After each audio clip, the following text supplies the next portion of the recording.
عورتوں کے اعتکاف کا صحیح طریقہ کیا ہے اور انہیں اعتکاف میں کن کن باتوں کا دھیان رکھنا چاہیے؟ کیا عورتیں اعتکاف میں گھر کا کام کاج کر سکتی ہیں اور کیا حیض آنے کی صورت میں اعتکاف ٹوٹ جاتا ہے؟ ان سب باتوں کی حقیقت جاننے کے لیے ویڈیو کو آخر تک ضرور دیکھیے گا۔ ناظرین، جیسا کہ آپ لوگ جانتے ہیں، رمضان کی برکتوں کے تو کیا ہی کہنے، اس کی تو ہر گھڑی رحمتوں سے بھری ہوئی ہے، برکتوں سے بھری ہوئی ہے، مگر ان سب سے بڑھ کر اس مہینے میں شب قدر بہت اہمیت رکھتی ہے، جسے پانے کے لیے ہمارے پیارے نبی کریم صلی اللہ علیہ وسلم پورے مہینے کا بھی اعتکاف فرمایا کرتے تھے۔ رمضان کے آخری 10 دنوں کا اعتکاف کرنا سنت ہے۔ اس سنت کو قائم رکھتے ہوئے امہات المومنین بھی اعتکاف فرمایا کرتی تھیں، جیسا کہ حضرت عائشہ صدیقہ رضی اللہ تعالیٰ روایت فرماتی ہیں کہ میرے سرتاج صلی اللہ علیہ وسلم رمضان کے آخری 10 دنوں کا اعتکاف کیا کرتے تھے۔ پھر آپ صلی اللہ علیہ وسلم کے بعد آپ کی بیویاں بھی اعتکاف میں بیٹھا کرتی تھیں، تو اسی لیے جو لوگ رسول اللہ صلی اللہ علیہ وسلم سے محبت کرتے ہیں، انہیں زندگی میں کم سے کم ایک بار اعتکاف میں ضرور بیٹھنا چاہیے، کیونکہ یہ اعتکاف ایک ایسی سنت ہے جس میں بندہ پوری طرح سے خود کو اللہ تعالیٰ کے حوالے کر دیتا ہے اور صرف اللہ کو راضی کرنے والے کاموں میں لگ جاتا ہے، دنیا سے بہت دور بس وہ اپنے رب کا ہو جاتا ہے۔ اعتکاف کی فضیلت، حدیث پاک کا مطلب ہے کہ جس نے ایمان کے ساتھ اور ثواب حاصل کرنے کی نیت سے اعتکاف کیا، اس کے پچھلے تمام گناہ معاف کر دیے جاتے ہیں۔ حضرت علی رضی اللہ تعالیٰ عنہ سے روایت ہے کہ حضور اکرم صلی اللہ علیہ وسلم نے فرمایا، جس نے مسجد میں رمضان کے آخری 10 دنوں کا اعتکاف کر لیا، جیسے اس نے 2 حج اور 2 عمرہ کیے۔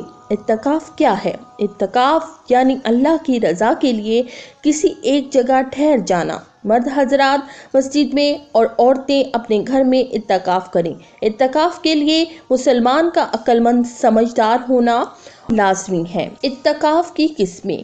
اعتکاف کی 2 قسمیں ہیں۔ نمبر 1 نفلی اعتکاف، نمبر 2 سنت اعتکاف۔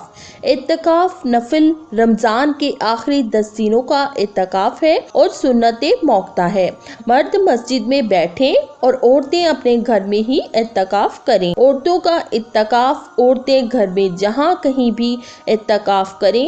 اگر ان کے پاس الگ کمرہ روم موجود ہے تو بہتر یہی ہے کہ اسی میں اعتکاف کریں اور دروازہ بند کر لیں، اور اگر کمرہ نہیں ہے اور جگہ کم ہے تو جس جگہ پر اعتکاف کریں اسے پردہ کر لیں۔ اس جگہ کو مسجد بیت کہا جاتا ہے۔ اگر آپ عام دنوں میں بھی اس جگہ عبادت کرتی ہیں، نماز پڑھتی ہیں، قرآن شریف کی تلاوت کرتی ہیں یا کوئی دینی کتابیں پڑھتی ہیں تو وہ جگہ بھی آپ کی مسجد بیت ہی کہلائے گی۔ اعتکاف کے دوران جتنا ہو سکے اپنے گھر کے غیر محرم لوگوں سے بھی پردہ کریں۔ اعتکاف کی شرطیں۔ نمبر 1 اعتکاف کے لیے روزہ ضروری ہے، بنا روزے کے اعتکاف نہیں ہوتا۔ نمبر 2 حیض اور نفاس کی حالت میں اعتکاف ٹوٹ جاتا ہے۔ اگر آپ کو پہلے سے پتا ہے کہ آپ کے پیریڈز رمضان کے آخری 10 دنوں میں آئیں گے تو آپ اعتکاف میں نہ بیٹھیں۔ نمبر 3 اعتکاف کے لیے ایک الگ کمرہ ہو، اگر نہ ہو تو پردہ کر لیا جائے۔ نمبر 4 عورتوں کو اپنے گھر کے علاوہ کسی اور جگہ اعتکاف کرنے کی اجازت نہیں ہے، یعنی کسی رشتہ دار، نانی، خالہ، چچی، بہن کے گھر جا کر اعتکاف میں نہیں بیٹھ سکتی۔ اعتکاف کے دوران کن باتوں کا خیال رکھنا چاہیے؟ نمبر 1 جس جگہ اعتکاف کریں اسے پاک صاف رکھیں، تو بے وجہ باتیں اور دنیاوی کاموں سے بچیں۔ قرآن کی تلاوت، نفل و نماز، ذکر و اذکار اور دعاؤں میں مشغول رہیں۔ نمبر 4 ہلکا پھلکا کام جیسے کھانے پینے کی چیزیں پاس رکھنا یا صفائی کرنا کیا جا سکتا ہے، لیکن کوئی بڑا گھریلو کام نہ کرے۔ نمبر 5 اگر کوئی بہت ضروری کام آ جائے تو حد سے حد مسجد بیت سے باہر جانے کی اجازت ہوتی ہے، لیکن جلد سے جلد واپس آنا چاہیے۔ نبی کریم صلی اللہ علیہ وسلم کا اعتکاف۔ رسول پاک صلی اللہ علیہ وسلم ہر سال رمضان میں 10 دنوں کا اعتکاف فرماتے تھے۔ ایک بار کسی وجہ سے اعتکاف نہ کر سکے تو اگلے سال 20 دنوں کا اعتکاف کیا۔ ناظرین، اعتکاف ایک بہت بڑی عبادت ہے اور سنت موقتہ ہے۔ اس دوران ہمیں دنیاوی باتوں اور کاموں سے ہٹ کر پوری طرح اللہ کی عبادت میں مشغول رہنا چاہیے۔ اس کا ثواب 2 حج اور 2 عمرہ کے برابر ہے۔ اس جگہ کو تو ہم پہلے سے ہی پاک رکھتے ہیں، لیکن اعتکاف کی احتیاط میں یہ چیز سب سے اہم ہے کہ جس جگہ آپ بیٹھنے والے ہیں اسے پوری طرح سے پاک صاف کریں، کوئی بھی ناپاکی اس جگہ پر نہ ہو۔ پورے 10 دنوں میں آپ جو بھی عبادت کرنے والی ہیں ان سبھی کتابوں کو، یعنی قرآن پاک ترجمے والا، قرآن تفسیر والی، حدیث کی کتابیں اور دینی کتابیں جو بھی آپ کو پڑھنی ہے، انہیں مسجد بیت میں ایک سائڈ پر رکھ دیں۔ ایک چھوٹا سا ٹیبل رکھیں جس پر قرآن پاک، تسبیح، نوٹ بک اور پین بھی رکھیں۔ ساتھ ہی ایک پاک صاف پانی کی بوتل بھی رکھ دیں۔ اس کے علاوہ کنگھی، تیل اور روزمرہ کی جن چیزوں کی آپ کو ضرورت ہو وہ بھی اپنی مسجد بیت میں رکھ سکتی ہیں۔ اگر آپ کو یہ اندیشہ ہو کہ گھر میں بار بار گھر کے مردوں سے سامنا ہوگا، جیسا کہ آپ کے بھائی، بیٹے یا گھر کے دوسرے مرد، تو آپ اپنی مسجد بیت کے اس حصے کو پردے سے ڈھک لیں۔